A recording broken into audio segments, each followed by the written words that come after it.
Hello everyone. तर आज आपण बनवणार आहोत कोल्हापुरी मटण रस्सा. तुम्हालाही कोल्हापुरी मटण रस्सा आवडतो ना? चला तर मग बनवूया. इथे मी मटण स्वच्छ धुवून घेतलं आहे. यामध्ये मी आता अर्धा चम्मच मीठ घातलं आहे, 1 चम्मच हळदी पावडर घातलं आहे. याला मी व्यवस्थित मिक्स करून घेते. आता मी यानंतर लिंबाचा रस घालणार आहे यामध्ये. याला पण आपण एकदम व्यवस्थित मिक्स करून घेऊया. इथे मी आता लसूण, त्यानंतर आलं आणि कोथिंबीर याची मस्त पेस्ट बनवून घेणार आहे. यामध्ये थोडंसं मीठ घालूया, पेस्ट लवकर बनते. तिथे एका कुकरमध्ये मी तेल घातलं आहे, त्यामध्ये बारीक चिरलेला कांदा घातला आहे. आता त्याला व्यवस्थित परतून घेते. त्यामध्ये बारीक चिरलेली टोमॅटो घातले. आता याला व्यवस्थित मी परतून घेणार आहे. यामध्ये आपण आलं लसूणची पेस्ट केलेली घातली आहे. इथे मी आलं लसूणची पेस्ट जरा जास्त वापरते. यामध्ये आता आपण मटण घालूया. मटण पण आता आपण व्यवस्थित याला फ्राय करून घेऊया. मटण शिजायला आता मी इथं गरम पाणी घालते थोडंसं यामध्ये आणि कुकरचं झाकण लावून घेणार आहे. याच्या मी 4 शिट्ट्या करून घेणार आहे. तोपर्यंत आता आपण इकडे मसाल्याची तयारी करून घेऊया. तर इथे मी कांदे भाजायला घातले आहे जाळावरती. त्यानंतर मी इथे आता खोबरं घालणार आहे भाजायला आणि त्यानंतर मी टोमॅटो घेणार आहे. हे व्यवस्थित भाजून घ्यायचं आहे.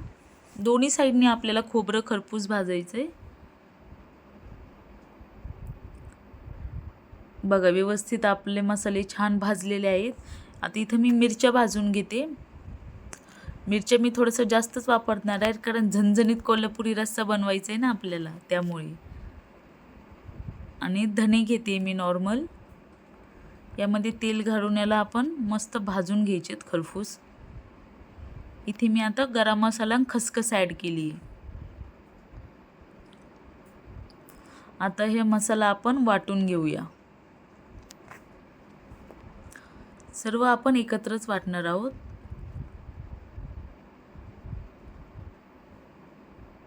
आता मी इथे गरम मसाला, मटण मसाला, कोल्हापुरी मटण मसाला यूज करत आहे. त्यानंतर हे सर्व मसाले मी आता यामध्ये टाकणार आहे.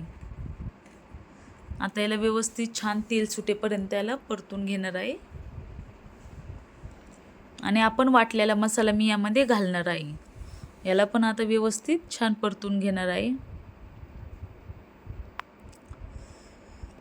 आणि 2 मिनिट झाकण ठेवायचे. मसाल्याला खूप छान तेल सुटतं बघा. व्यवस्थित आपला मसाला पण परततो. आता यामध्ये मी शिजलेलं मटण घालणार आहे. याला व्यवस्थित परतून घेतलं आहे आपण. आणि इथे मी 2 मिनिट झाकण ठेवणार आहे. बघा, छान आपला मसाला झालेला आहे. यामध्ये आता आपण आवश्यकतेनुसार पाणी घालूया.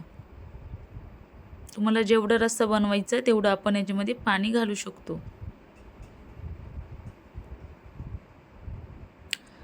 हे बघा, आता छान मसाल्याला आपल्या उकळी आलेली आहे रश्श्याला.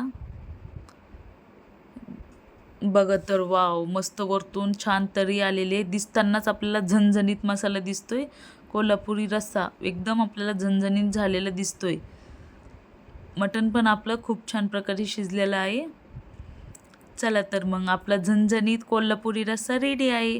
तुम्हालाही झणझणीत कोल्हापुरी रस्सा आवडतो का? तर ह्या पद्धतीने बनवा. तुम्हाला नक्की आवडेल. थँक्यू.